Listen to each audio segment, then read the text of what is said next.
What's going on, everybody? Welcome to another episode of Off the Couch Boxing. I'm your host, Rexx Ruger, watching my back as always, El Flaco Explosivo, a.k.a. the Alexis Arguello puppet right there. We're back with another banger. You know what we do here, the most amazing and real boxing conversations anywhere on planet Earth. You know the motto, legends, luminaries, world champions, and fighters on the come up. All coming here to chop it up with your boy, Reckless Rex. And today is no different. We got ourselves another amazing episode. But then again, when don't we? Before my guest gets in here, and I'm excited about this one, man. Been cultivating this one for a minute now. Wanted him to get his recent fight out of the way, man.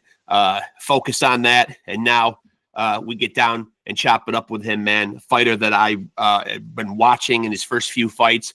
Really love what he does, what he brings to the game, man. Excited to chop it up with him. Before we get into it, let's go promotion mode. Of course, make sure to like and follow Off the Couch Boxing on Facebook. That's numero uno. There you'll get updates on new episodes, when they're dropping, who will be on them, and any other big boxing news that I can stick up there and keep you guys in the loop. Pay attention to Off the Couch Boxing on Facebook. You will be informed, hopefully entertained, but without a doubt informed. The entertainment, that you'll get here, man. So if you're on this channel and you're watching right now, make sure to like, subscribe, smash that notification bell to stay tapped in. Again, before my guest gets in here, at the time of this recording, it is April 25th. Tomorrow, April 26th, is finally here. One of the boxing events that I personally have been really looking forward to. It will be Chris Eubank Jr. versus my guy, Conor Benn, lifelong, well, for as long as I've been around and watching boxing, a Nigel Benn fan. So really supporting the Benn family, man. Lots going on, man. Lots of stuff happening in terms of Chris Eubank missing weight a couple of times, boiling down to the weight that he has to fight at. Much has been made about that. They are fighting at a catch weight. This, that, the other thing. We'll see how it all shakes out tomorrow. At the end of the day, two guys got to get in the ring and sort it out. But the rest of the card, absolutely stellar, man. And for the low, low price on DAZN, I start sounding like I'm a pitch man now. My guest is here, so I'll pitch later, and we'll get down to brass tacks now and chop it up with my guest. Let's get down to it, and let's go. And there he is, Ebenezer. What's up, man? Hey, what's up? How we doing, Rex? I'm glad we finally got a chance to do this, man. And first of all, man, you know, really glad that you got the fight out of the way. Congratulations on another victory, man. The train keeps rolling, right? Yeah, absolutely. Now, I got to start out with a couple of obvious questions before. There's so much stuff I want to unpack and actually talk to you about, man. But the obvious one would be Ebenezer, not a common name. And I think when people hear it, they automatically think Christmas Carol. They think Scrooge. Yeah, no, I get that a lot. I've heard that my whole life. My parents actually named me Ebenezer. It's in the Bible, and it means like, here the Lord helped us. Yeah. When I was born, my parents were I guess they were going through a lot of different things, and my birth was a miraculous birth. I wasn't actually supposed to be born. Okay. There were like complications when I was born, and like the doctors wanted to like abort me essentially, and I was like this close to not being born, and but my mother fought for me, and so when I was born, my parents named me Ebenezer, and it means like here the Lord helped us, like our stone of comfort. So now see, as a kid who was brought to church by his parents, I knew that was one possibility. Obviously, when I put your name up, a lot of the people will instantly, as I said, probably go right to, oh, like an Ebenezer Scrooge. Yeah. And now, and I've always been big on the origins of nicknames, man. So Stuntman, Right. Explain that. Yeah. So I got the nickname Stuntman from Andre Ward. Okay. I was in Florida some years back, and I was a young kid, and Andre Ward was there. He was just in the gym. We were all sparring. He wasn't sparring or anything. He was just like spectating. And I remember I'm in the gym, and I'm talking crazy to Andre Ward, man. I'm like, man, I'll knock you out. Like, you know, just talking outside of my wow. head. He's one of my heroes. So oh yeah. you know, as being like a young kid, I didn't really know how to approach that situation. And so my first inclination was to just, essentially start talking smack. And then he's like, man, he's like, man, let's see what you got. So I get in the ring and I start sparring and bro, I handled this kid that I was in there with, and whole time I'm like sticking out my tongue at Andre Ward, like anytime we get in the clinch, just like Yeah. And then I get out of the ring, and me and him were just chopping it up. We're talking for a few minutes. He's giving me some advice, and I ask him, I'm like, Dre, can I have your nickname? He's like, Son of God. I'm like, no, Stuntman. He's like, my nickname's not Stuntman. But if you guys remember, in 2015, the first Creed movie came out with Michael B. Jordan. Sure. And Andre Ward is in the movie. And in the movie, his name is Danny Stuntman Wheeler. Yep. And so I asked him if I could have it. He was like super thrilled about it. He was like, dude, no one's ever asked me that. And he gave me his blessing, and that's where the nickname Stuntman was born. Man, that's a good story, man. And first of all, but before we get into talking to your career, though, man, like you say Andre Ward's a hero of yours, man. Is there added pressure, man? Because you sound like when you're sparring in front of him, you sound pretty loose. Right. Yeah. No. Well, I think it was part of it was just me like wanting to look good in front of sort of make a statement. I love Andre Ward. He's my favorite boxer of all time, and I'm from Louisville, Kentucky, the home of Muhammad Ali, the home of the Louisville Lip. Yeah, but Andre Ward is my favorite boxer of all time, not because of like what he did in the ring, which like that's definitely a part of it, but because of the man he was outside of the ring. He's a man of faith. He's a great husband, great father, and that's something that speaks so much more about him. Oh yeah, as opposed to just the fighter he was in the ring. Like I love the man he was outside of the ring, and that he had that faith, and that he had that family stability, and that. Like being an African-American male, having somebody like that to look up to, someone who is a great father, because like so many of us that isn't the story. I had my dad in my life, which I'm so blessed for. But for so many of us, that isn't the case. And so that's one of the reasons why I look up to Andre Ward. And by the way, too, man, I will say, since we're on the topic of it, man, anybody that watches this, go check out Andre Ward's memoir, an amazing book. Yeah, absolutely amazing. Yeah. And he narrates it, and he narrates the audio version of it too, which is great because there's nothing like listening to somebody tell you their story in their own voice and in their own words. Yeah, I have his book, Killing the Image. In the amazing. I watched his documentary, The Book of Ward, on HBO. That was phenomenal. Yeah. And obviously somebody that will, certainly, I don't know if he'll come back or not. There's been talk about him coming back at different times. I don't know. As you, somebody that obviously looks up to him, has followed his career, do you think we'll ever see Andre Ward in the ring again? He's been linked to Jake Paul fights. He's been linked to this, that. Definitely not. Definitely not. Right now he's doing so much in the community, and he's a minister now, and so he's been able to share his message with so many different people. Yeah. I think he's done, man. He's got nothing more to prove. Yeah, absolutely. And so for you, man, like at what age do you get a pair of boxing gloves on? I started boxing at 12 years old. My dad actually brought me to the boxing gym that my older brother had been fighting at, and man, keep in mind, I'm one of those kids that. I was one of those kids that was always like bouncing off the walls, just like full of energy. And I didn't really know how to like express it other than like running around.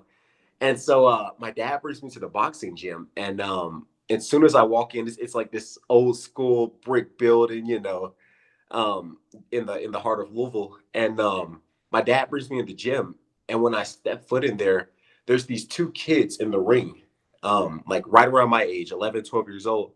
And they're in there sparring. And my whole life, I had always been told to like keep my hands to myself. And don't hit other people. Yeah. And so when I walked into the gym and I saw these two kids in the ring, like actively like boxing and not brawling, but being technical and precise and like actually thinking in there, man, I was literally standing there just watching. And for the first time in my life, I was quiet. And my dad, he went and talked to the coach, and he didn't even have to ask if I wanted to box. He already knew the answer. It really was love at first sight. It was that genuine love that you can't really fake. Right, right. And did you have any other guys, man, that you were looking up to, man? Like, were you watching boxing? Like, I know we just talked about Andre Ward, man. Did you have other like boxing idols? You know, we have those sports heroes. You know, like when you start getting into it, are there other guys that you're looking at emulating? Yeah, now absolutely. I'm a big box. I'm a fan of boxing, not just Yeah, a fighter. There's a lot of fighters. I'm sure you've done a lot of interviews, and I'm sure you've heard fighters say like, "Oh, I don't watch boxing."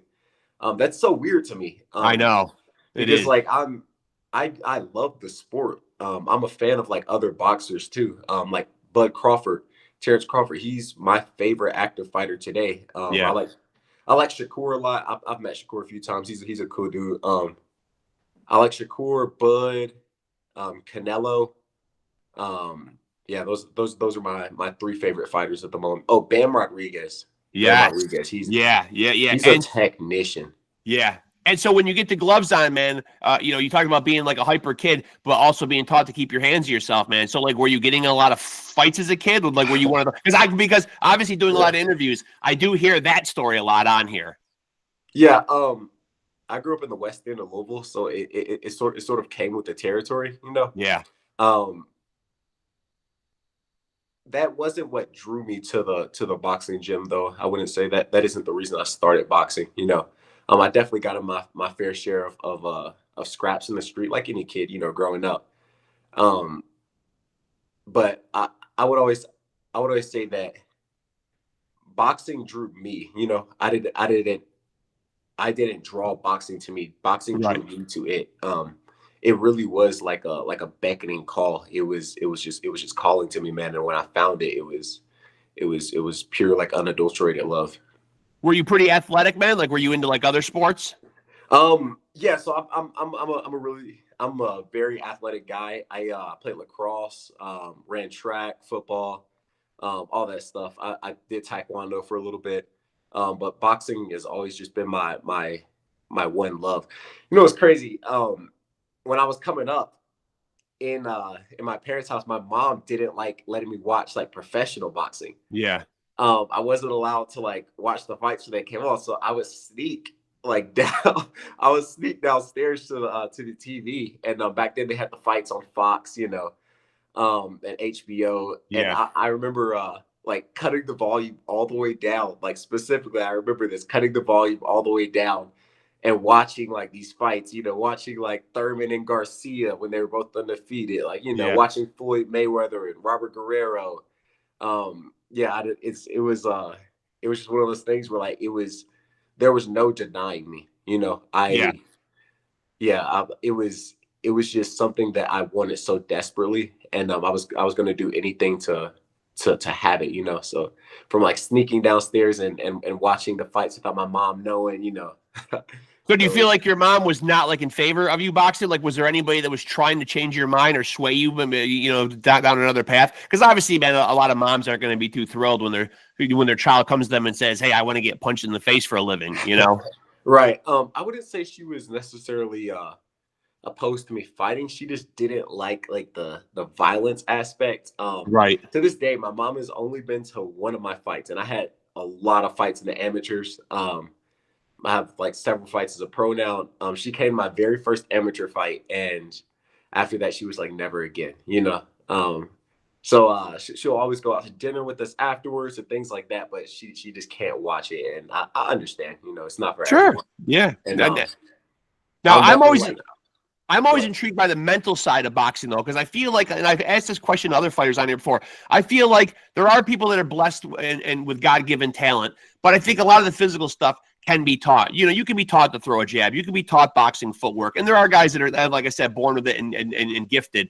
But I feel like the mental side, I think most normal people will do anything they can to avoid a confrontation. So climbing through those ropes and fighting another human being, you know, is certainly by the general consensus of society, you know, what I mean, abnormal in a lot of ways. When did you know that you had like the mental toughness to do it? Because I feel like that's even harder. Did that come natural to you, man? Because obviously fighters got to have a fear, they got to have an anxiety. Everybody has to have it, but you know, but to be able to quell it and still get in there and be able to, you know, what I mean, like perform under those kind of conditions. When did you know you had the mental toughness to do it? When did that come? I would say when I really knew that I had what it took to be a world champion, um, didn't come until a little bit later. I would say when I was about 19 years old. Yeah. Um, but as far as just like dealing with nerves and things like that, preparation. I always say that preparation breeds confidence and confidence breeds success, right? Yeah. So the more prepared you are, the more confident you'll be. And the more confident you are, the better you'll perform. It's like with anything. If you're going into a presentation at your job, right? And you have to give a presentation in front of all your colleagues.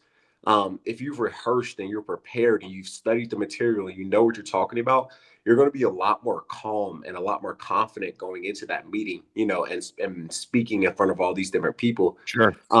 It's the same thing in boxing, man. The more prepared you are, the more confident you'll be. The more confident you are, the better you perform. Um, Keeping in mind every single day when you're training, like, okay, I have a mission. There's something I have to do. That's gonna pay dividends in the end when it's time to actually do the deed. Yeah. And then I don't look at nerves as like being a bad thing, right? Um, I don't know if you know Steven Jackson, the former NBA player and Sure. like cultural icon. Yeah. They asked Steven, they said, Steven, did you ever get nervous in the big game? He said, yeah, of course. Like, of course I got nervous in the big game. He said, if you didn't get nervous in the big game, it means you don't care about the moment. Right. Um, Yeah. I don't look at nervousness as like me being afraid or anything like that. I look at nervousness as me being like, okay, I care about this moment. Let me go do something about it. Let me make sure Right. I don't have any regrets in the moment. Well said. Absolutely. Yeah. Yeah. Yeah. But still, so let me ask you about a couple of topical things. I just brought up Andre Ward. I threw in there Jake Paul's name or whatever. As a boxing fan and a guy that does this for a living, man, what is your take on these Jake Paul events? I ask guys to come on here. It's a polarizing topic because there are old school guys who come on here who are protective of the sport who say, I don't like these kind of events. It makes it into a circus. But then there is a certain demographic, who say, hey, he's bringing eyes to the sport. You know what I mean? He's trying to do positive things. First of all, are you a fan of these events? When Jake Paul puts on Honestly, a I don't. card? Honestly, I don't really care. Um, it's good for him, man. He has an audience. He's able to monetize it. It's good for him. If I was in his position, I'd do the same thing. Is he somebody that you can look at now because he's trying to live his life like a fighter, train like a fighter? Sometimes people call into question his resume or lack of. Are you able to look at him as a guy that does this yourself and say, you know what, now I see him and he's a fighter, or has he not earned that yet? Um, I would consider him like a mid-tier amateur boxer. Okay. So like I don't know how many amateur shows you've been to, but if an amateur boxer has like 50 fights or something like that, 50 amateur fights, Yeah. that's what I would consider Jake Paul level of. He's Yeah. I respect him though, because at the end of the day, it's not easy to get in there. Yeah. No matter what the skill level of your opponent is, it's not easy to get in there. So I respect By him any for it. means. Yeah. Yeah. And now we were talking about, guys that you enjoy watching, guys that were boxing heroes of yours. Is there one fight in particular? You mentioned sneaking down and turning the volume down on the TV and everything. Are there any specific fights that you remember, man, that specifically, are fond memories from when you started watching boxing? Are there any that stick out? Man, I would I would have to say one of my favorite fights of all time. Is that okay if I give you like two favorite fights of all time? Please. Yeah, sure. I would have to say Corrales and Castillo one. Yeah. Um, Joel Casamayor and Diego Corrales. Yeah, I love that you're digging deep too, man. Not really obvious ones, which is Yeah, cool. I remember these fights as a boxing fan myself. I remember those fights very well. well, I'm a fan of like the sport, so I've gone back and I've watched like almost every Yeah. single fight from these legendary fighters. That Joel Casamayor Diego Corrales fight was super interesting because no one saw Casamayor being able to box and have that in and out movement like he did, and I think him being a southpaw really threw Diego Corrales off. But as far as like modern history, one of my favorite fights, Spence Porter, like it's a classic. It's Yeah. one of those fights you can just throw on and just like let's say you don't want to like do any film study and you can throw that fight on and just enjoy boxing, you know. Yeah. Yeah. Um, Another one I would say Charlo and Castano too, and Oh one. yeah. Oh Yeah. my goodness, Yeah. what Those a were good. fight, Yeah. dude. Castano was bringing it. Charlo was bringing it for undisputed. Just what a beautiful watch. If you haven't watched that fight, guys, you need to go back and Watch just it. go to YouTube, type in Charlo versus Castano 1, and then Yeah. type in Charlo versus Castano 2. You won't regret it. Just like beautiful action and great skill and Yeah. for undisputed. It was those are two just phenomenal fights. And that first fight was pretty polarizing, man, because it was very close. Yeah, Very yeah, for close. sure. Yeah. Yeah. I think yeah, that first fight, I think a draw was the right decision. Yeah. Charlo, he poured it on late, and he swept the final 3 rounds on all the judges' scorecards. That second fight though, man, that was just like beautiful adjustments, and I think that's a testament to Coach Derek James and Joanne Guzman, that they were able to make the adjustments with Charlo, and in the second fight was a lot cleaner for Charlo, you know. Yeah, yeah, definitely. And so because you enjoy watching fights so much, what's the preparation like leading up to your own fights? Because a lot of guys will watch tape on their opponents, but then a lot of guys will leave that aspect up to their team and up to their trainers, man. So do you dig in there, man? If you got a fight coming up with someone, do you like to dig in and you do a lot of watching? Right, I'm a very cerebral fighter. Yeah, I think everyone can see that from the way I fight, and also just the way I prepare. My team watches fights, watches like film on my opponents, but I also go and do the same thing as well. And then this is for all the young fighters out there. When you're watching film on your opponent, don't necessarily just watch the fight all the way through. You want to look for tendencies, right? That when you're breaking down your opponent, that's what you want to look for. You want to look for tendencies. Okay, they just got jabs. Okay, do they catch and then do they shoot? Do they slip? Do they pull? right. Okay, how do they respond to someone throwing a 4 or 5 punch combination at them? Do they just cover up? Do they move? Do they try to punch it between their punches? Okay, how do they react off of face? You want to look at tendencies like, okay, I've Right. noticed he did this thing 4 times when or like, okay, anytime there's a reset or a break in the action, he always starts the engagement with the jab. Anytime that like the ref breaks you apart, he always will come back to the center of the ring and start with the jab. Or okay, anytime there's a break in the action and the ref separates the two, he'll start the fight with like a feint. You know, he'll start the exchange with a feint. Like these are tendencies that you want to look for all the young fighters out there.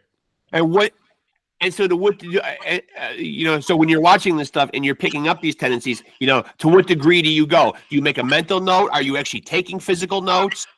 I do both. So I have 2 notebooks in there.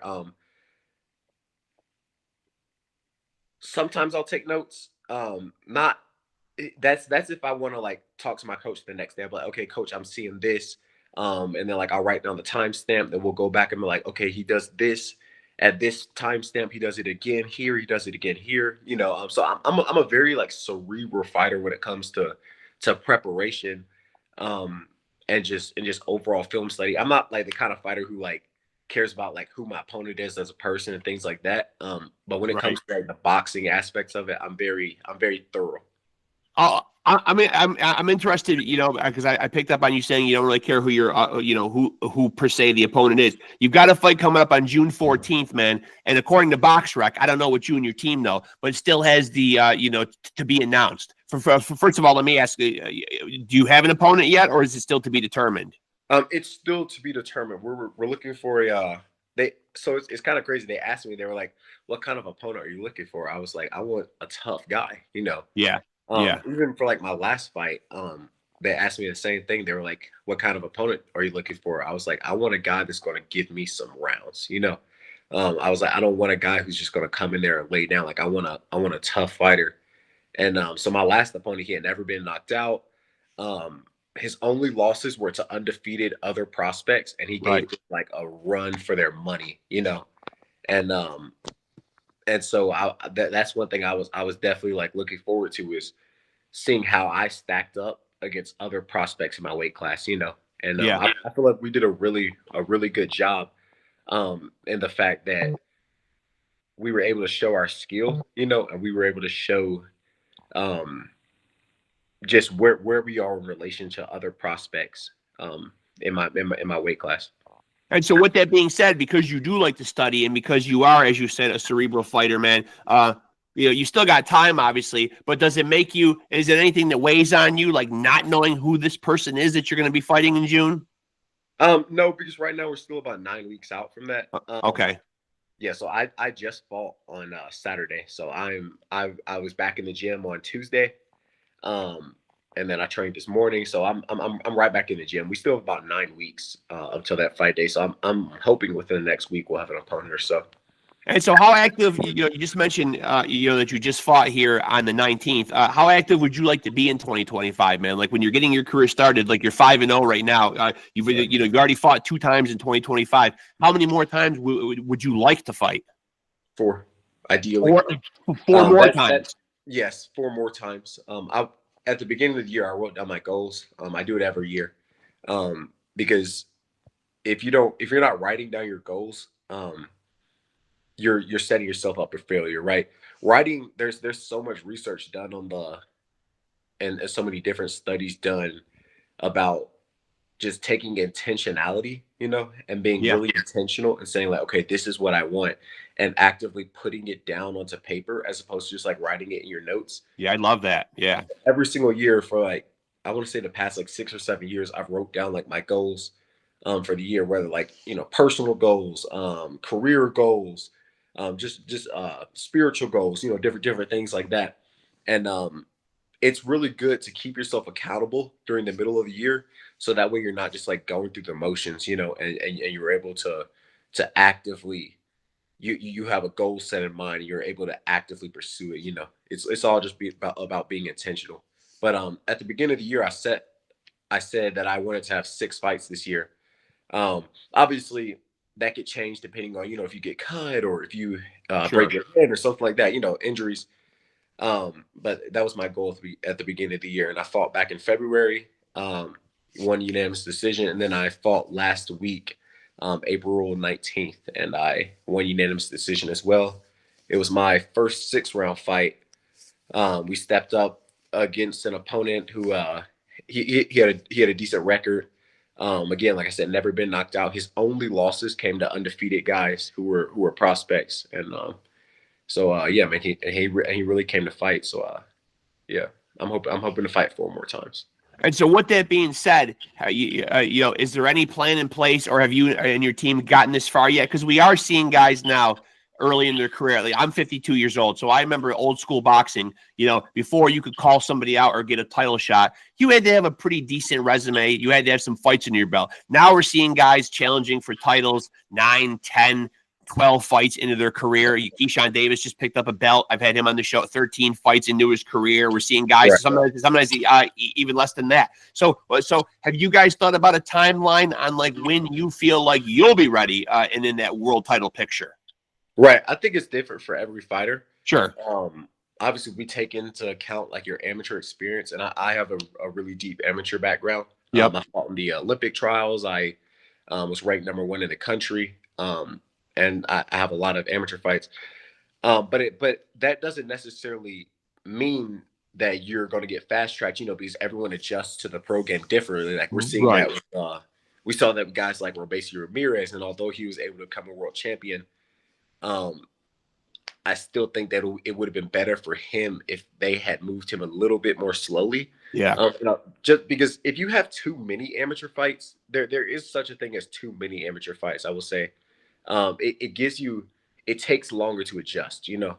Yeah. And so a lot of times when you see guys with like 300 amateur fights, they'll take a year in between their last amateur fight and their pro debut to just adjust to no shirt. So they'll do all their sparring with no shirt. They'll do some of their sparrings with no headgear, you know, just to like adjust so that it isn't as much of a shock. For me, timeline wise, I would like to fight for a world title by fight 15. I know that might sound ambitious. But for those that have seen me fight, especially like my last few fights, I feel that I'm adjusting tremendously well to the pro game. Um, and not just that, but I also know from the fighters that I've sparred, how like I've done against them in sparring, and like world class fighters. And they all tell me, they're like, bro, you have the goods, and I really wanna be able to show that. So Well, it I'm is very subjective. You make a good point because obviously we see a guy like Lomachenko had almost full 400 amateur fights, and then he's challenging for a world title. I mean, it's yeah, extenuating circumstances, but I mean, I think it's like his second or third fight he was in right. there. You know what I mean? Yeah, But I just made the point of like a guy like Keyshawn Davis, his 13th pro fight. You know what I mean? And he's yeah, got the amateur pedigree and Olympic experience and everything like that. But you're right. right; it is kind of different for everybody, man. But it seems like it seems like you can get your name into the mix a lot sooner than you could, let's say, back in the 80s and the Yeah. 90s. I think social media definitely has helped with that. Yeah, Because a lot of times before getting those fights was just building your name. right, Um, it's similarly to even like today. If someone doesn't have a name, they could be a really good fighter, but just due to the business of boxing, if they don't have a sizable enough name, a lot of times they're not going to get a world title opportunity. And for the fans out there, there's a lot of the best fighters in the world you guys have never seen. right. A lot of the best fighters in the world you guys have never seen. Um, be it because of like business, or them going to like detention centers, or just them not having a big enough name. We saw this as recently as Boots Ennis before Terrence Crawford vacated the world titles. Um, Earl Spence and Terrence Crawford weren't going to give him a shot because his name just wasn't up to par. Oh, it was getting Uh, crazy. It got to the point where the guy had almost 30 fights and everybody was still yeah, referring to him as a prospect. I'm like, this guy's yeah. no prospect anymore. Yeah, so I definitely think like social media has helped the fighters a lot, and that we're able to take it into our own hands a little bit more, as opposed to just relying on the promoter and trusting that a promoter will push you, Right. and will give you that backing that you need. We're able to now market ourselves in a way that fighters in the past weren't able to necessarily do. Yeah. Yeah. I think Bernard Hopkins is a good example of that. It took him forever to get back to world title contention. Well, to the big fights once he lost to Roy Jones the first Yep. time. Um, when he lost to Roy Jones in their first fight, he spent like years before he was able to come back to the pinnacle of the sport, and in that pound for pound picture, just because he didn't necessarily have the pushing from promoters. He was fighting on like small shows. Yep. He had a world title, and he's fighting on like small shows in front of like 2,000 people, and like he had a lot of like untelevised fights when he was a world champion.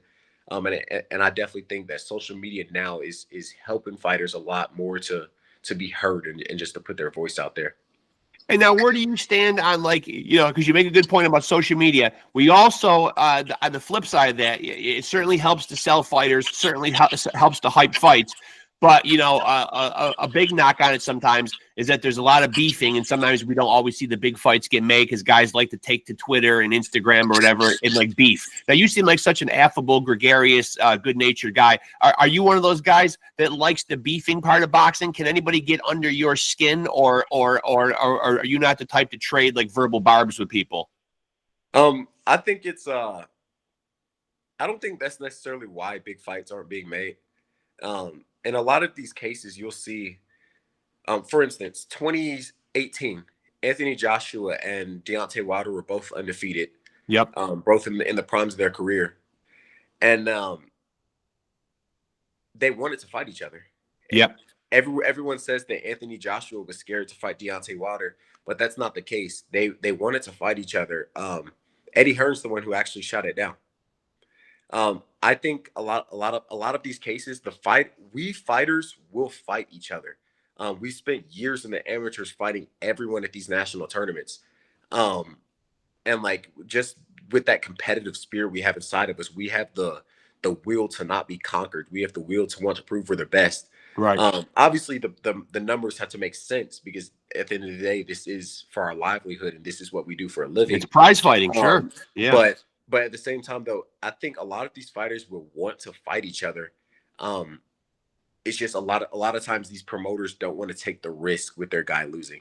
So so with what happened with Anthony Joshua and Deontay Wilder, um, Eddie Hearn allegedly shot it down. A keyword allegedly. Yeah. Yeah. Eddie Hearn Yeah. allegedly shot it down because if Anthony Joshua lost to Deontay Wilder, that's a huge hit to them financially. Sure.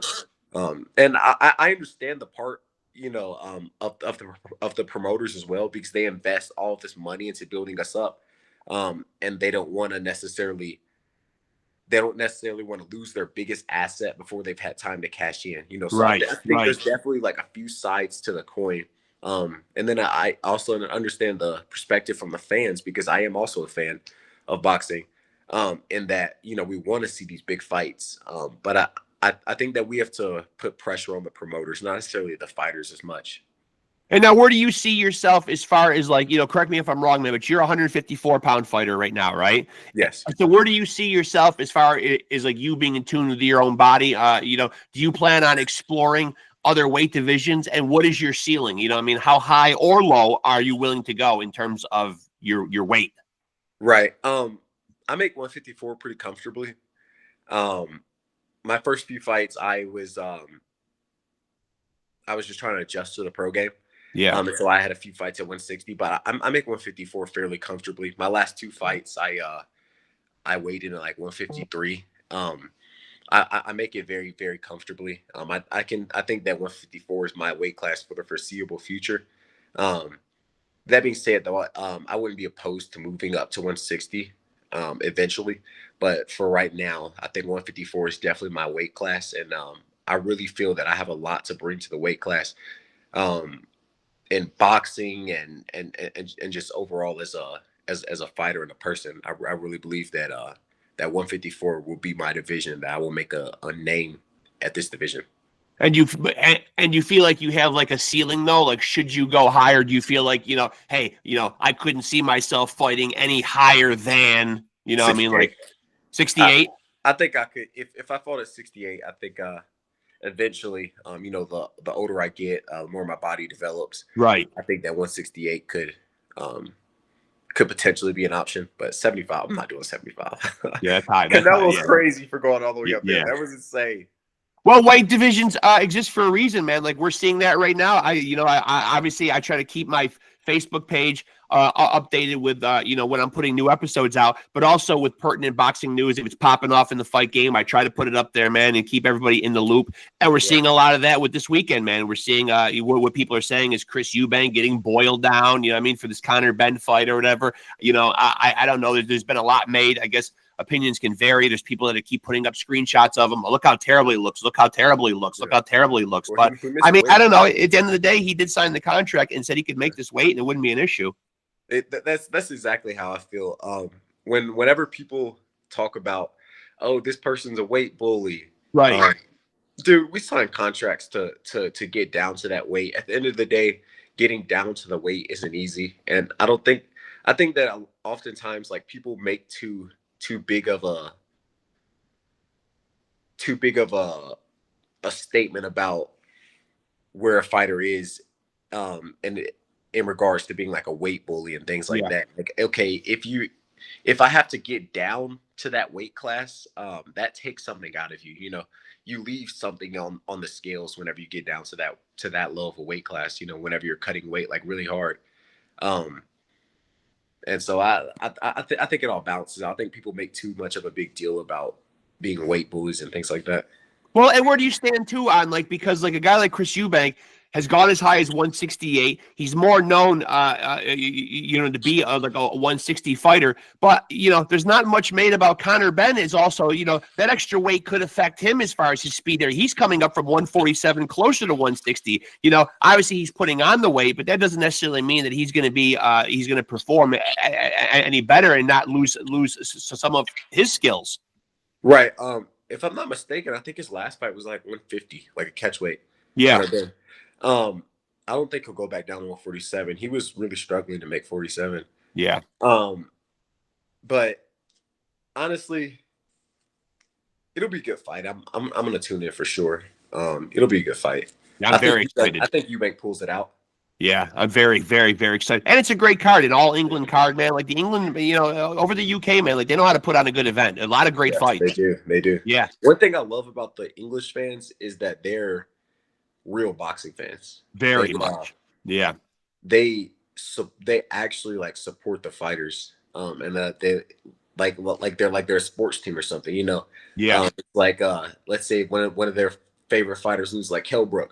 When he went up and he got knocked out by Triple G, like they lifted him up and they were supporting him. Like even after that, when he got knocked out by Earl Spence, they came right back in his corner. They were supporting him. They were like, "Hey, you fought your heart out, man. Like, and we respect you for that."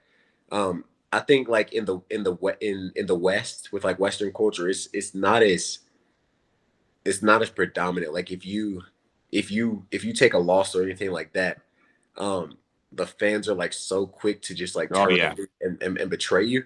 Yeah, they're ready to leave you for dead. Yeah.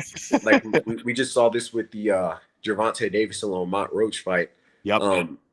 How quick everyone was to turn on him. That was honestly like I'm not even gonna say it shocked me because it really didn't, but it was just staggering to see how he got a draw and everyone just like completely flipped on him. Yeah, it's funny. It almost seems like because he didn't knock him out. It almost seems like when he didn't knock him out, it almost seems like people looked at that as a Tank loss. People forget it was a draw because I think they're just thinking like if Tank doesn't knock him out, it's not a victory. You know, I mean, we got so used to seeing that. Yeah, for sure. And then another thing, I'm gonna leave it at that. And I mean, and we kind of saw it with Devin Haney too. You know what I mean? Like when he lost two men, all of a sudden people are just like, oh, he's shot. You know what I mean? He's never going to be the same again after he got beat, after he got beat by Ryan Garcia. But yet here we are going to see him next weekend again, his first fight back. Even before the lawsuit came out, because I understand people not respecting him for the lawsuit. That was kind of childish. Yeah. Yeah. But like even before the lawsuit was announced, just like the amount of real authentic hate and disdain, that was, it just showed me the true colors of like humanity, and it really just showed me like how deep and dark people are in general, that like even before the lawsuit came out, people were like going on his page like saying like, haha, I wish you had died and stuff like that. I'm like, bro, like what are we doing? Like that's before the lawsuit. Like obviously like Ryan missed the weight and things like that, and eventually ended up came out that he took steroids, but just like even before all of that stuff came out, it was just like real authentic unadulterated hate, which I just didn't rock with. And now it seems like with this event coming up next weekend, man, they're going to put a boxing ring, Times Square. They're going to stage this big event. You know what I mean? We're going to see these three fights smack dab in the middle of New York City or whatever. It is the return of both Ryan and Devin, who we haven't seen like since that fight. Obviously, they're on a collision course to run that back again. Should they do it again? And we're just being subjective here. How do you think another fight plays out with them? I think Ryan wins. Yeah. I do too. I'm with you, man. I do too. I don't think he knocks. Another thing, how did Ryan not knock him out? He came in 3.5 pounds overweight. Yeah. And on steroids. And didn't knock him out. That's kind of crazy. I think Ryan wins though. I just think he has his number. Is there somebody right now you think is definitively carrying the sport? You get all these guys on social media. Everybody wants to be like, the face, the quote, face of boxing. You know what I mean? A lot of people I asked that question to on here still say it's Canelo. He still punches his own ticket, calls his own shots, still the master of his own domain, so to speak. There are people, who love Bud Crawford. Obviously, Tank is a guy who throws his hat in the ring, man. But is there one guy right now that you would think of if someone said to you, hey, who's the face of the sport right now? Let me ask you this, Rexx. Why does there have to be one? You're right. I agree with you. Right. I mean, ordinarily when that question gets posed to you, sometimes, man, people say like, "Who's your Mount Rushmore?" You know what I mean? You know what I mean? Exactly. Let's take it to the NBA. Who's the face of the NBA? It's it's still probably LeBron James. It's still There's LeBron. also like Steph Curry. Yeah. There's Kevin Durant. Right. There's the young guys like Yeah. John Morant. There's Victor Wembanyama. Yeah. So why does that have to be one? Like, I'm glad you're saying that because I agree with you. If we take it to golf, there's Scotty Scheffler, there's Bryson DeChambeau, there's Justin Yep. Rose, there's John Rahm. Like, those are like the faces of golf. If we take it to football, there's Patrick Mahomes, there's Josh Allen, there's Joe Burrow, there's Lamar Jackson. Like, these are the faces of football. Why does it have to be one? Right. I feel like boxing just like shoots itself in the foot so much. And I think they do that because they associate it with it being like an individual, you know what I mean, rather than a team sport. You know what I mean? So like one person has to emerge. But you're right about that. Look at golf though. That's no excuse. Like with golf, we have Scotty Scheffler, Xander Schauffele, Justin Rose. Even Tiger. At this point, he's past his prime, obviously, but like he's still one of the faces of the sport.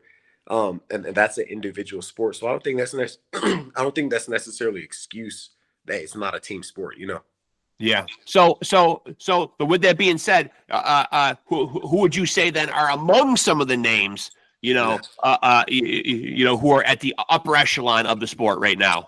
Yeah, for sure. If we're just talking about like pure faces of the sport that everyone knows, I would say Canelo, Ryan Garcia, Tank, Tyson Fury, Crawford, Shakur. Yep. These are just like the face of the sport. I don't think we necessarily have to have just like one guy is the pure face of the sport. And it's been that way throughout history. When we go back in time, we can think about Floyd Mayweather, Manny Pacquiao.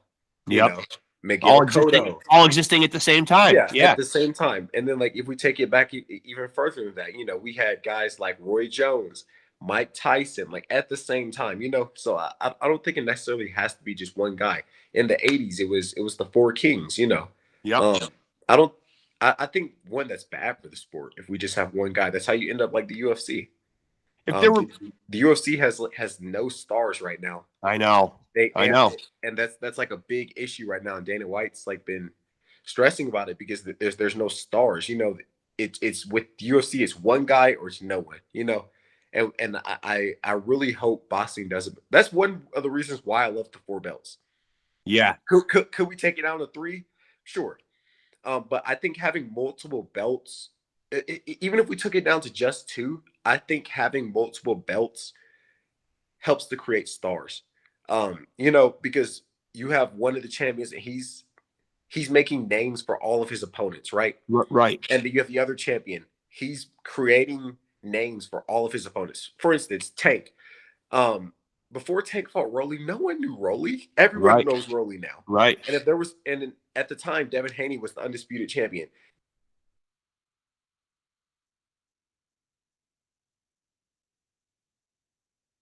Oh, technical difficulties. Do we still got you? Folks, we're talking to Ebenezer Stuntman Griffith, who will pop back on here again.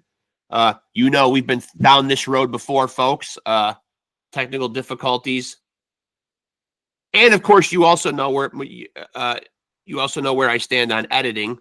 So Ebenezer will pop back in and our conversation will continue. We've had these hiccups before. We'll have them again. And you also know that I won't edit any of this out. That's the beauty of it.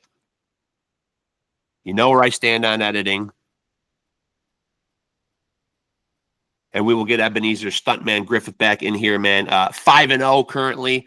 A young man starting his career at junior middleweight. He is well on his way. And this is obviously a guy that is going to be a great ambassador and asset to the sport.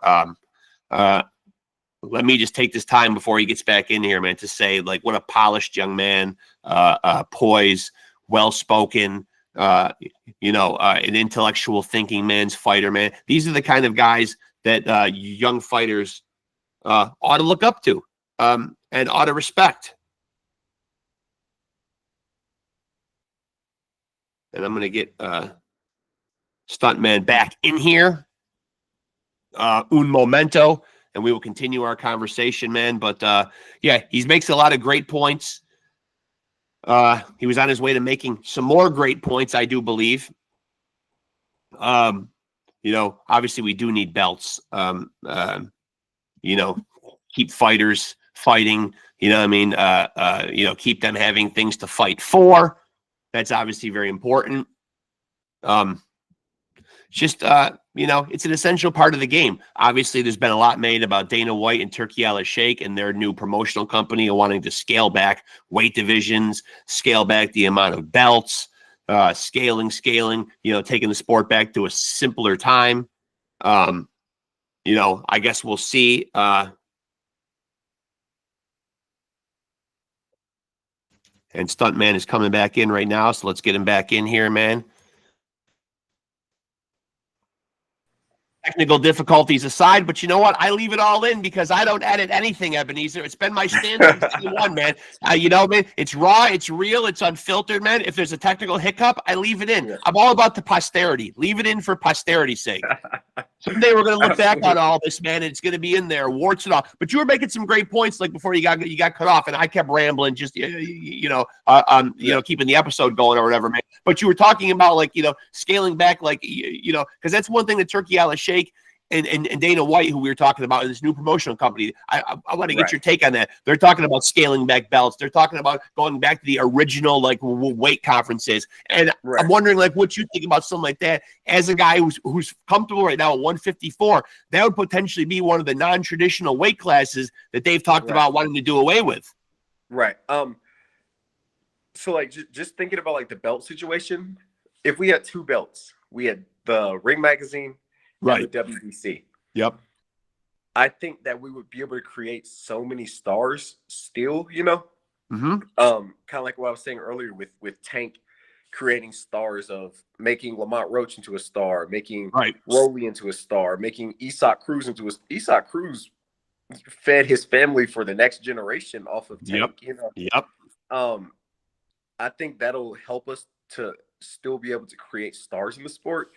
And then it'll also give us the parity for Undisputed, because there's so much history and tradition in boxing with having the undisputed fights.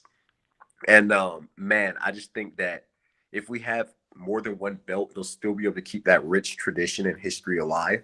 Yeah. I'm thinking of when Bernard Hopkins and Jermaine Taylor fought, Yeah, right. And that for Undisputed, and we've had so many tremendous undisputed fights, and I really want to keep that tradition and that part of the sport. If you're a boxing fan, that feels like our Super Bowl. Those undisputed fights. 100%. Yeah. You know what I mean?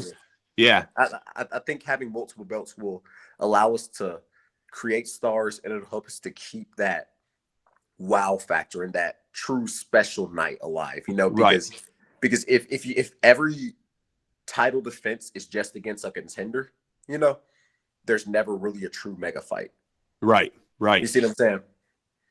But when you have those unifications, dude, those are special, man. Those are the best. Yeah, those are the best. And now, where do you stand though on the other point that I made though? Because if you are comfortable and you are a 154-pound fighter, and that's your wheelhouse right there. Should you have to feel like you've got to be a 160 or a 147 that you can't exist right there, man? Where do you stand on those little subdivisions? The juniors, the super middleweights. You know what I mean?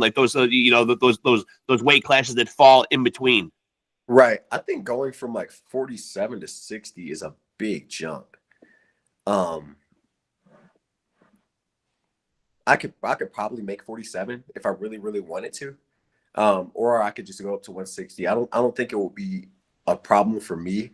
Just the way I fight, I'm highly skilled, and I'm technically superior. And I think that my style and just my ability to adjust and my mental fortitude is what would allow me to go up to 60 or down to 47. So but does it feel like shaking things up just for the sake of shaking things up? It's not necessarily a change to the sport that needs to be made, though. Yes, it's not one that needs to be made. And boxing has a lot more fighters than MMA in general. Yeah. It's the numbers aren't even close. There's a lot more professional boxers than there are professional MMA fighters. You can go on BoxRec and just look at how many active fighters there are in the world. And then as opposed to how many active MMA fighters there are. So I don't know that that's necessarily the right move, but I don't know. We'll see how it all plays out. And most of the time, those MMA guys are jumping ship to come to boxing to actually get themselves paid. Some of them, you know. Yeah.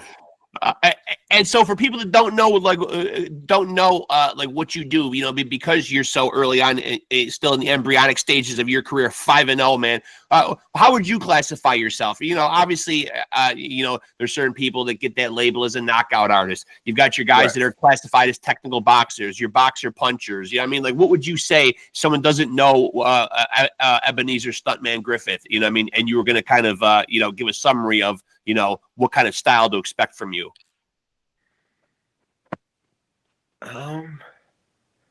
What is my style? I would say Stephen Hawking. Stephen So are you Hawking. saying that you could beat guys up even if you were in a wheelchair? What I mean by Stephen Hawking is as good as Stephen Hawking is at astrophysics or was at astrophysics, Yeah. I'm that good at boxing. Yeah. Yeah. Like okay, I'm gonna say it this way. Every fighter says like, okay, I have a master's degree in boxing. That's something you hear a lot in boxing. Right. Stephen A. Smith said it like this. He was like, Floyd Mayweather was a great, right? So as good as like Elon Musk is at designing website design and just tech overall, that's how good Floyd Mayweather is at boxing, right? Sure. That's how I feel about just like my skill set. I'm technically superior, and I'm also like extremely physically gifted. I'm a very athletic person. I come from a supremely athletic family. Like my grandpa played in the NFL. My uncle, he played in the NBA. One of my older brothers plays in the NFL right now. My younger brother is a Division I football athlete. My other brother played college football. So I come from, my mom ran Division I track. I come from a family of real athletes, and I think genetically, I do have like I would say I have more of like I have a gift genetically, and then also in the mental aspect though, I feel like I don't just rely on my genetics. There's a lot of fighters throughout history that have like just like relied on their genetics, like Deontay Wilder. No shade to Deontay. Like he's just relied on like what God blessed him with, and God blessed me with like so many different skills, but I don't just rely on those. I've also like put in the work, and I've become a real technician. It's like okay, if you have a $1 million car, right? You have a Ferrari. You're not just going to take that to the mechanic on the corner of on the street corner, right? You're going to be like, honey, call the technician. Yeah. Right. I am the technician. I'm the one you call when you have that when you have that Porsche GT3 RS. You're like, honey, call the technician. Yeah. If you have the Lamborghini Aventador, you're like, honey, call the technician. Yeah. I am that guy. Yeah, and I'm trying to get people on here to appreciate that a little bit more and urge boxing fans, because I do hate the I do hate the certain demographic of people who will kind of downplay, like guys that are tactical boxers. Like we see a guy like Shakur get knocked a lot. It's not crowd friendly. His fights are boring to watch. But then there's something very difficult in what Shakur does that not everybody can get in there and do. And I realize that a lot of the casual fans want to see Gaddy War. They want to see slugfest. They want to see blood. They want to see knockdowns. But when his career is over, though, man, and he retires with his faculties all still intact or whatever, man, that's saying something, man. Like what he does, I don't think sometimes boxing fans don't realize, how hard that is to do to the degree that he's doing it. And sometimes I feel like that kind of stuff isn't appreciated because we watch it on TV, and if we're not huge boxing savants and fans, it's lost on people. Rexx, let me ask you this. Did you watch the Jaron Ennis and Almantis thing on this fight? I did, yes. Did you see like the boxing ability and technical precision of Jaron Ennis? Yes. Did you find it entertaining? I did, yeah. I have that same skill set that Yeah. I've never been in a boring fight my Yeah. entire life. Even in the amateurs, I've never been booed. Um, I've always I make it a point in every one of my fights to entertain the crowd. That's something that I take pride in. Yep. Just because I know what it's like to spend your hard-earned money. Before I was when I was in the amateurs, um, I had to like work and things like that to in order to pay to go to these national tournaments and things like Right. that. So I know what it's like to work a job and to spend your paycheck and go buy that pay-per-view and like watch a guy just like dance around the ring for, I 40 know. I minutes. know. And Yeah. like I understand how frustrating that is as a fan, because like people also have to realize I'm also a fan of the sport. Yep. And so whenever when I'm in the ring as well, like I'm also critiquing myself like a fan would. And that's something I really take to heart. I have the utmost respect for the fans, and I would never disrespect them like that by just putting out a product that's less than who I am. And so I've been that way my whole career, man. I've never been in a boring fight. I feel like I have a very entertaining style. Um, every one of my fights, it's always incredibly entertaining, from like an offensive standpoint and from a defensive standpoint. I wouldn't say that I have great defense, don't get me wrong, but I wouldn't say I'm just a defensive fighter. And also have really good offense, but I wouldn't say I'm just an offensive fighter. It's something that you just have to see. Like with Jaron Ennis, he's a really good defensive fighter, but I wouldn't say he's a defensive fighter. And he's a Right. really good offensive fighter, but I wouldn't say he's just an offensive fighder. Same thing with Right. Bud Crawford. I think having like that healthy balance and being able to do so many different things in the ring is Yeah. what separates you.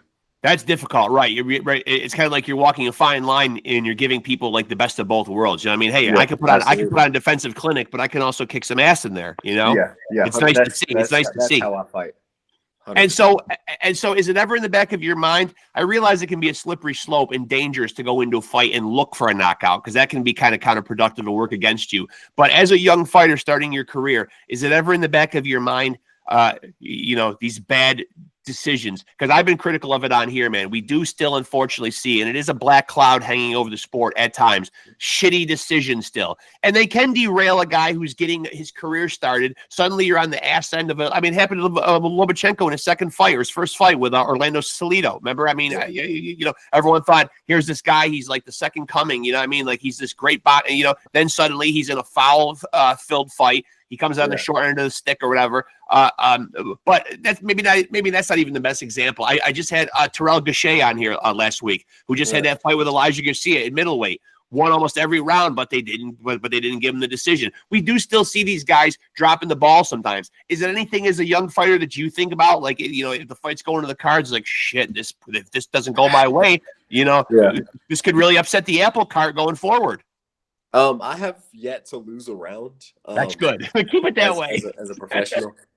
Yeah, I haven't lost a round, and that's something I really take pride in. I don't take rounds off. I think that's also part of what helps my style too, as like an entertaining fighter, is that I don't take rounds off. Yeah. Like you'll never see me in there just like lollygagging around for 3 minutes, and you're Right. like, what is this guy doing? Yeah. I don't take rounds off, and I think that's definitely something that helps me in that aspect. But at the end of the day, the judges are human. There's only so much that we can expect from them. It sucks for the fighters though, man. That's who it sucks It for does. the most. It Yeah. sucks for the fans for sure, but man, it sucks more for the fighters. Is there a solution to it? Um, How does boxing fix it? Because it is still, it is still something that we see. And you know what? It's not something that we see once in a blue moon. You know what I mean? I tune into like boxing almost on an every weekend basis, man. And usually you'll see at least one card turned in on any given night where it's just awful. I would say maybe having like 5 judges, and one of those judges being like AI score. Okay. I know that Turkey Al Sheikh and Saudi Arabia have been experimenting a lot with the AI scoring. Yeah. The Grand Prix that the WBC and Riyadh season is having right now. They're having like 80 fights, like a day. 80 fights a day, and they're having like the regular judges do it, and they're also having an AI judge do it, and just running test trials. So I'm super curious to see in the next year or so exactly where AI judging is at, because they're having like phenomenal results with the AI judges, and so I would like to see there be like 4 human judges and then 1 AI judge. I think that would be like really cool to see, just to get more perspective. And then another thing, as far as like judges, I want to see more fighters become judges. Like let's say you're a fighter and you don't necessarily make it to that world-class level, but I want to see these fighters stay involved with the sport once they're done with their careers. And I think that having more fighters just become judges, become referees, become commissioners. Yeah, that's a big one I've heard on here a lot. That's a big one I heard on here a lot, man. That it should be somebody that's at least climbed through those ropes on some level, amateur, professional, whatever, man, and like really knows, okay, I know what to look for when 2 guys are in there fighting. I'm not saying that every judge has to be a world champion, right? But I think that having more former fighters could definitely be pretty cool. That'd be pretty cool. And now, what about like the, hopefully it's nothing that you ever have to deal with, man. But a loss on your record, it used to be viewed as detrimental. I think it's kind of like the Mayweather effect. For a while, greatness was measured by if you were able to keep your O. Obviously, we just saw Haney go to court to make sure that he was able to get his O back. Like the O seems to mean a lot. You put a lot of stock in that, because obviously, like a lot of the greatest fighters, you mentioned some earlier, Muhammad Ali, Manny Pacquiao, some of these guys have losses on their record. I know you don't want to end up with a loss. Obviously, you're in a competitive sport. Nobody wants to end up with a loss, man. But how do you look at a guy's career if he's got a loss or losses? I don't necessarily think it reflects too much on them. Let's look at Teofimo Lopez. He lost to George Kambosos. Right. And seems like he's doing pretty great. So I don't think necessarily a win-loss like defines a fighter. I'm gonna do everything in my power to make sure that's not me. Right. I'm gonna stay prayed up so that that never happens to me. But I think also your character should speak more than your record. Who you are, what entertainment value you give to the fans. Like, let's say Gervonta Davis had lost to Lamont Roach. He still would sell 300,000 pay-per-view buys. He still would sell out the Barclays Center. I think just like if you're bringing value to the fans, I think that will reward that. At least I hope. But we'll see.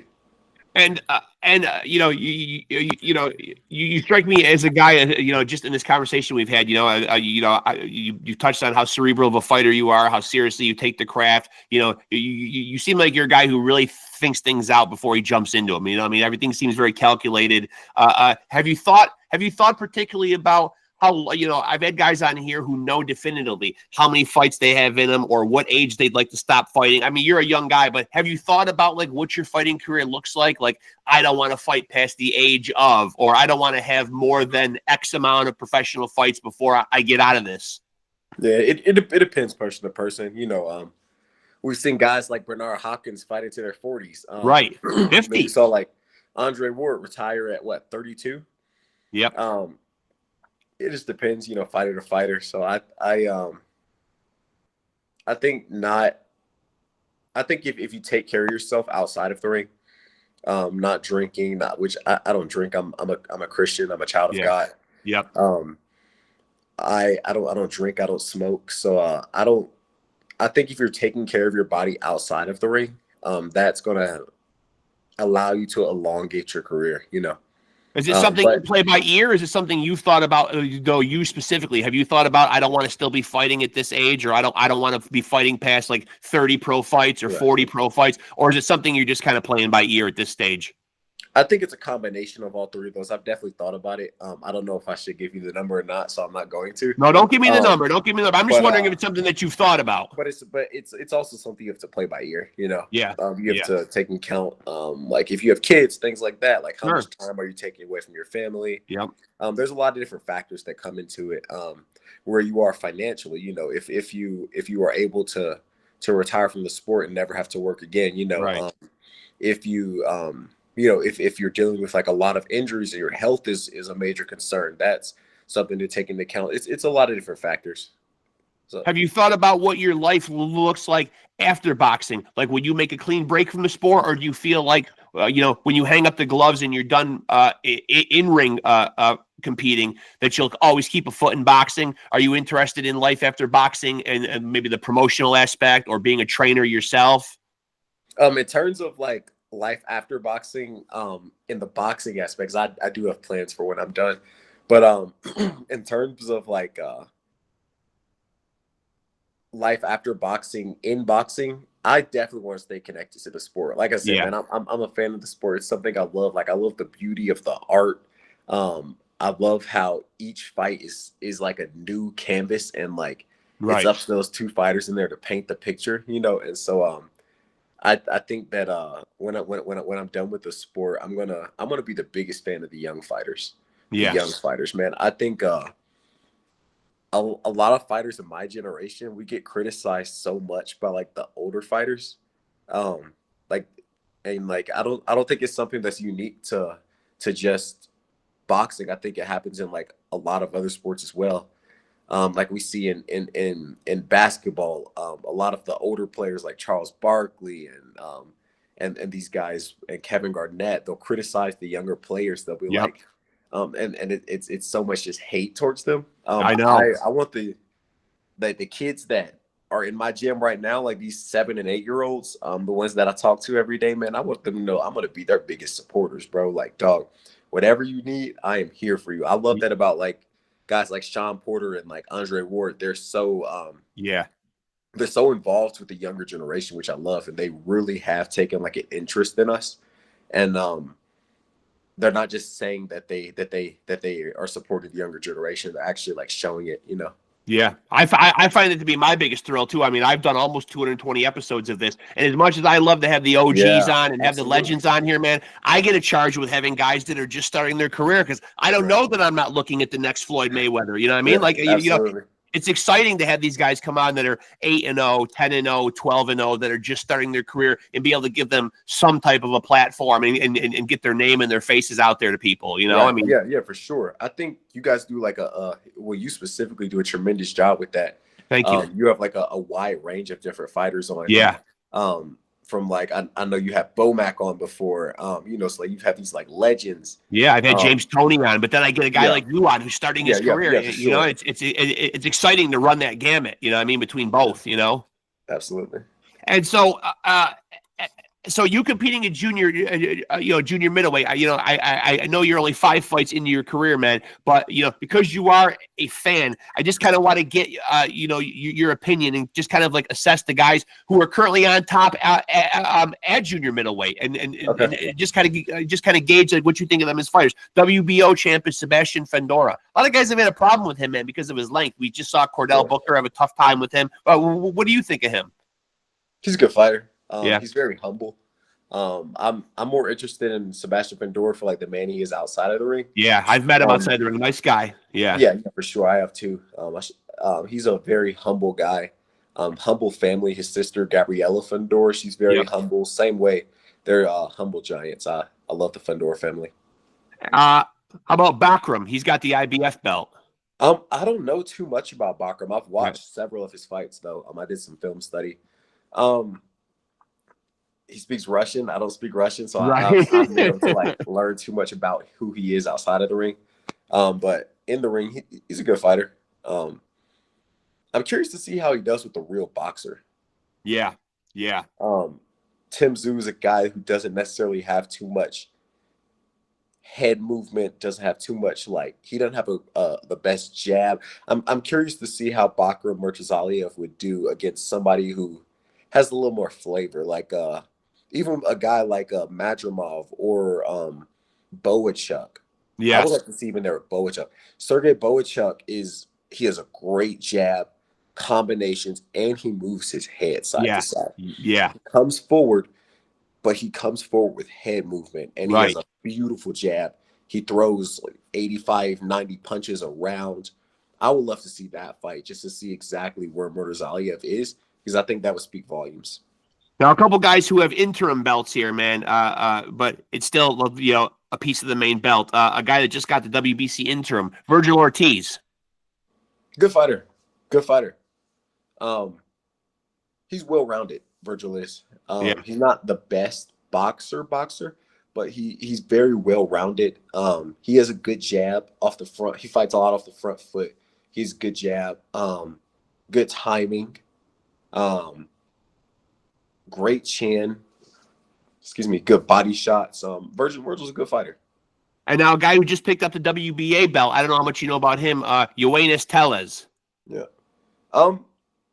Good fighter again. I think I could see Top Rank trying to knock him off with a guy like a Xander or somebody like that, you know? Yeah. Yeah. Yeah, I could see that happening like very soon. I don't think he's necessarily the strongest champion at 154. Yeah. But who knows? I could be wrong. And now Bud's got a couple interims in there too. He's got the WBO interim and the WBA. Obviously, man, like we've gushed over how great of a fighter he is a couple of different times in this interview. But he's faced with the task of potentially, anyway, like we know this as fans, anything can fall through. But, should Canelo get past William Skull next weekend, which we all expect him to, and grab that belt and again have all of them, it sets up this big mega fight at the end of the year with Bud Crawford.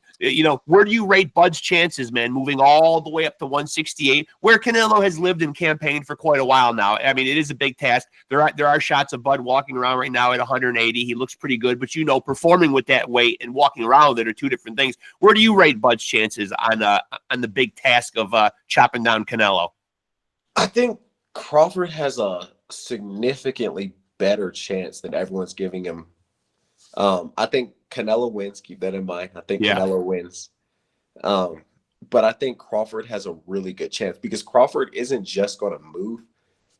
I think if Crawford pulls it off, it's going to have to look like it did against Earl Spence when Crawford was sitting. Crawford wasn't moving against Spence. He was sitting down. Yeah. And he was trusting his defense. Canelo has a little bit more variety to his offense than Earl Spence. So I think that'll be a big challenge. But if Crawford does win, I think he'll do it by sitting down a little bit more than people are thinking. I think people think that Crawford's only chance at victory is to move around and like run around the ring and just throw his jab and outbox him. But I think Canelo catches up to him at some point. Canelo's fought guys like that, like Erislandy Lara, Mike Trout.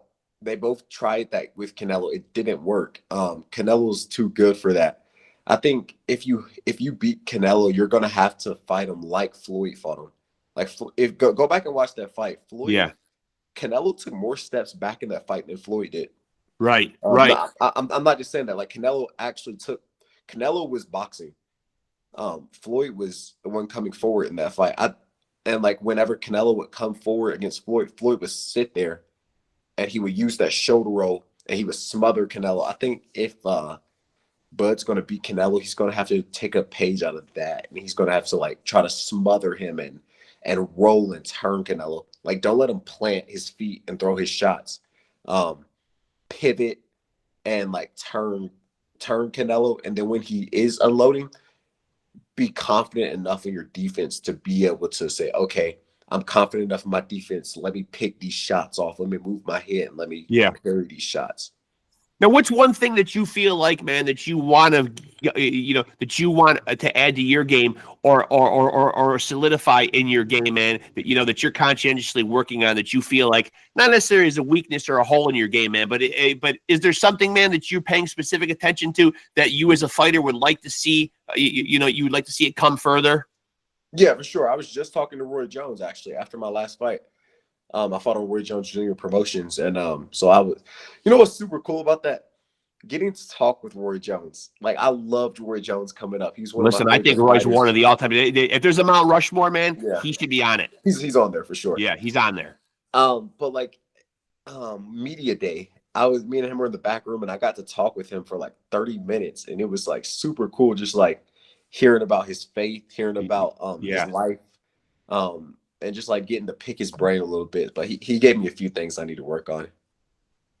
Are you at liberty to elaborate on any of those? Oh no, I'm definitely not. Okay, fair enough. And that's the right answer right there, Ebenezer. That's the right answer, man. Never let him know the holes in the game, right? Yeah, for sure.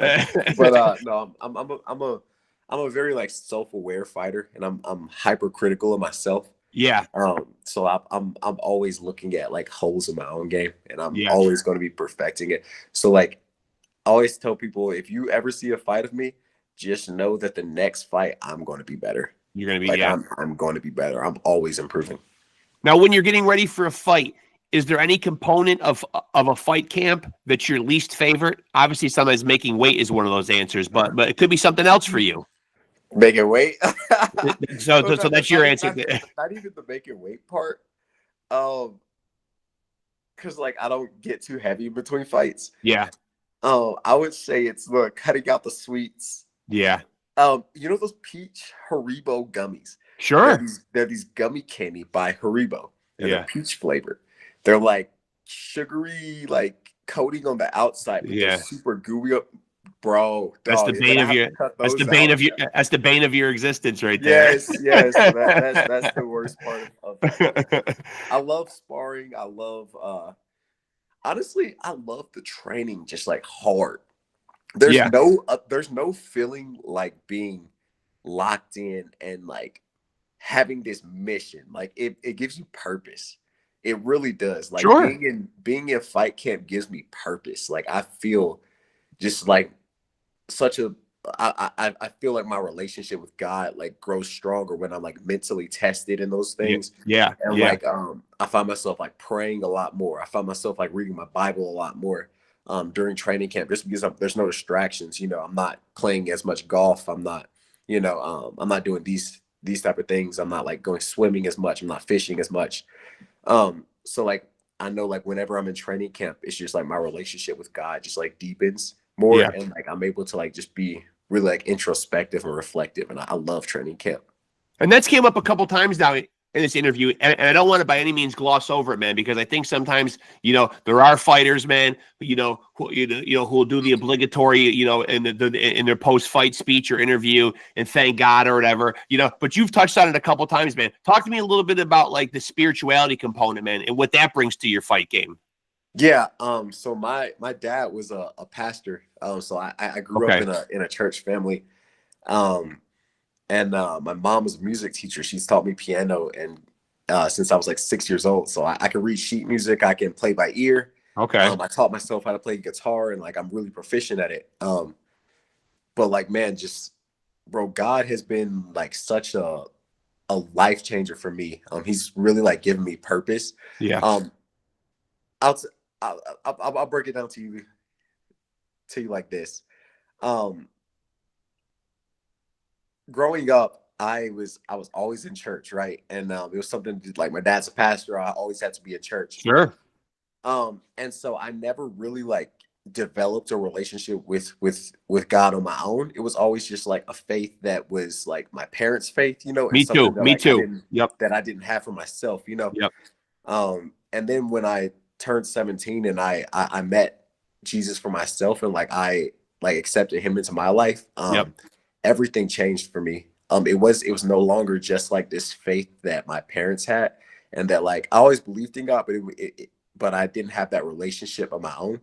And so when I finally like got that relationship and accepted him into my life, like personally, it really was like the biggest like changer for my life. Like now, I find myself just like so grateful, and I know like I'm becoming a better person because of it. Like I'm more patient than I used to be. I'm more loving than I used to be. I'm more kind or more generous. I'm just so much more of a better man than I was before I met Jesus. And that translates into being a better fighter. Obviously, like when all those things when everything's working in harmony, I mean, any profession that you do, you're going to benefit from that. Yeah, for sure. And like I find it helps in like every aspect of life, from like relationships with women to like Yeah, how I approach like problems and like difficulties that come up in my life. Like it's such a game changer, you know, just like really feeling that love and like sure. that like I never felt before. Yeah. And now when fight camp's over, man, you seal the victory, man. Immediately afterwards, man, you know, you talked about the peach candies, but what's the Yeah. go-to meal? The go-to meal that you got to have once the fight's already done and in the books. Is there one thing that you go for? A lot of water, first off. A lot of water, yeah. Yeah. I mean, but that first meal, that first Yeah. real meal that you can finally have again. Um, it varies. Every training camp, I have a different one. Sometimes it'll be like I want a New York slice of real New York slice of pizza, like Yeah. just Notice he said New cheese. York, folks. Notice he said New York. That's where I'm from. Notice he Not said New Jersey, York. not Yeah. Jersey. Yep, Yeah. not Yeah. Detroit, The home of not pizza. Chicago. New York slice, thin crust, like no flop to it. You know Yep. this kind of slice Yep. I'm talking about. Yep. Not Yep. greasy, super thin crust with like, and for everyone that doesn't know, the flavor is in the crust, the Yes. back part. Yeah. The Yeah. flavor Yeah. doesn't come from the cheese and the sauce. The flavor is in the bread and the Spoken dough. like a guy. That's yeah. Spoken like a guy that's seen a couple of Dave Portnoy pizza reviews. um, and then I love a good steak, man. I love to cook. Yeah. I have this sort of like trend on my Instagram that you guys can go check out. It's I call it Chef Ebby, and Yeah. everyone knows like I'm a phenomenal chef. So like I love cooking. I can cook anything, like literally anything. My favorite thing to cook is steak. I can grill it or I can pan sear it. My favorite way to do it that I think imparts like the most flavor. I'm about to put y'all on game. I'm about to put y'all Yeah. on game. Yeah. School us. Get an inch and a half steak. So when you go to the butcher, right? You go to like Whole Foods or whatever, you could tell Right. them how you want your steak sliced. Tell them an inch and a half steak, right? So you get an inch and a half thick steak. And then when you get home, you take it out of the fridge, right? You take it out of the fridge and you season it. And then you season it with just salt and pepper. That's it. Just salt and pepper. Heavily seasoning because it's a thick cut of steak, right? Right. Season it with salt and pepper. And then just let it be. Leave it for an hour and a half, covered on the counter with like a paper towel. Leave it for an hour and a half, 2 hours. Hour minimum is minimum, because like you gotta have time for that seasoning to get in Really there, sink in marinate. there. Yeah. Yeah. And then I get a cast iron skillet, ripping hot, like ripping hot. And then I'll put it in the cast iron skillet, and then with just some olive oil or avocado oil. And then I don't move it, just let it sit there, right? And then once I stick a meat probe into it, once it comes up to about 20-30 degrees shy of when it's done, for like I like my steaks more on the rare side. Yeah. So when it gets to about 110, roughly like internal temperature, that's when I'll flip it over. I'll throw in like 2 tablespoons of butter, and then mince the garlic, and then I'll just baste that sucker, man. I'm telling you, yeah. I hope And people are then taking notes. I hope people are taking notes. and then once it comes up to temp, take it off when it's about 5 degrees under temp, because it'll continue cooking once you take it off. Right. Right. And then you have to let it rest. That's if you don't take any tips from me, take that tip. Let it Your rest steak rest. Yeah. for as long as you cooked it for. You cook it for 15 minutes. You let that sucker rest 20 minutes. Yeah. You Yeah. have to let it rest, reabsorb all those juices. Whew, best Yeah. steak you've ever had. People don't understand the resting phase sometimes. People want to just chomp right into it, man. You know what I mean? You got to understand, like, you let the meat rest. One more subjective question, man. The greatest boxing movie. Ooh, you got to go Rocky. Rocky Yeah. 1. You do. But as far as like favorite boxing movie, I would have to go Creed 2. Yeah. Creed 2. I just loved like how we saw like it wasn't as much of an origin story, because a lot of times when you have the first movie of a series, Right. they spend a lot of time doing like the origin and like how a character came to be. Building it. Yeah. Yeah, but Creed 2, I feel like it had such a good storyline with like Drago, and like it was great how they brought it back, and then having him lose and like Yeah.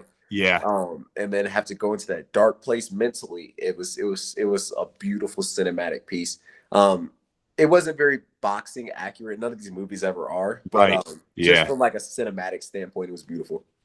And so before I let you out of here, man, the fight in June, man, we don't have an opponent yet, man. But for people that want to tap in and see what you do you have any details on like where you can tell them where they can if they're not in the area where the fight is happening? Right. Yeah, absolutely. So the fight will be in my hometown, Louisville, Kentucky, home of Muhammad Ali. You guys can I'll be posting like updates and everything like that as far as like tickets and like where you can watch. All on my social media platforms, Facebook, Instagram, TikTok, Twitter. Yeah. I'm super active on Instagram and TikTok more so. You got to be nowadays. You do. Yeah, but you guys can follow me at Stuntman Official. It's just Stuntman Official. And then you guys can follow along for I play a lot of golf. I cook a lot. I share a lot about like my faith and like and just overall training. Like I post videos training like almost every single day.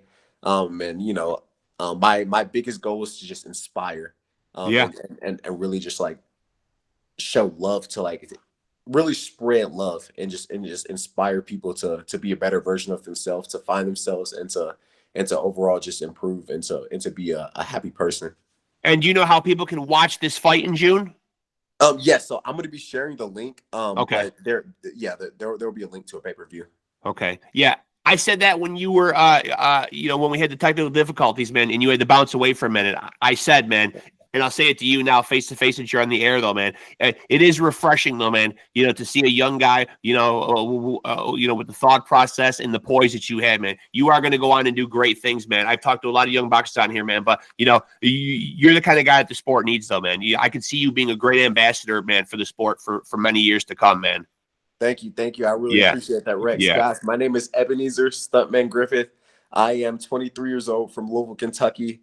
You can follow me on Instagram at Stuntman Official. I am the savior of the fight game, the leader of the Renaissance. I really do believe that, man. Thank you for having me, God, Rexx. yeah. Thank God, man. Thank God, man, that that there are young fighters around, man. That the next crop of guys that you were talking about inspiring at the gym, man, have guys like you to look up to. You know what I mean? Like.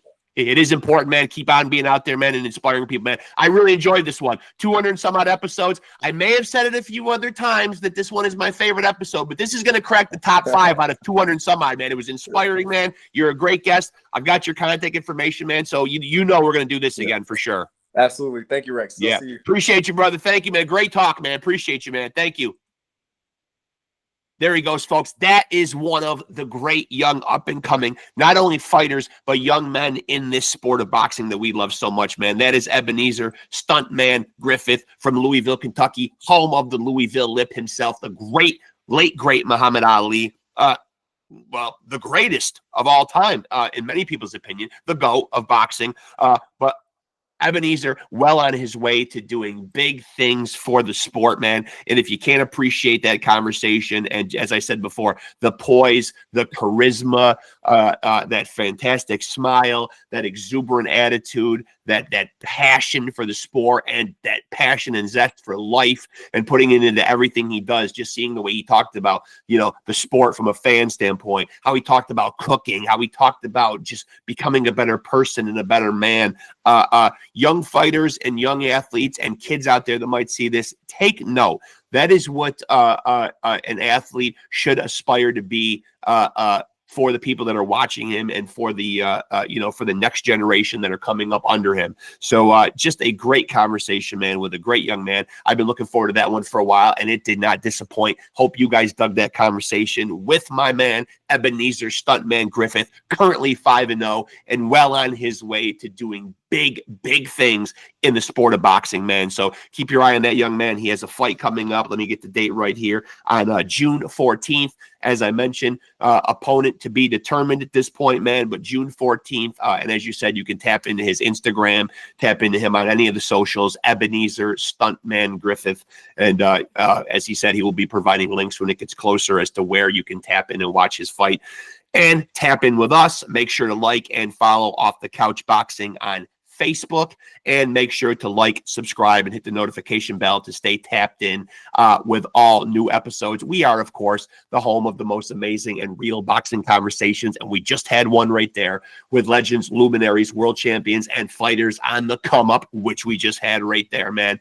And again, we've done it again and proven why we are the undisputed, undefeated heavyweight champion of boxing podcast, man. You know it, I know it, the world is starting to know it, man, and you too can be a champion. That's the good news. How can I do it, Rexx? I'm sitting here watching you. That's what you need to do. Continue to watch Off the Couch Boxing if you want to be a champion, and continue to roll with the champs. Peace.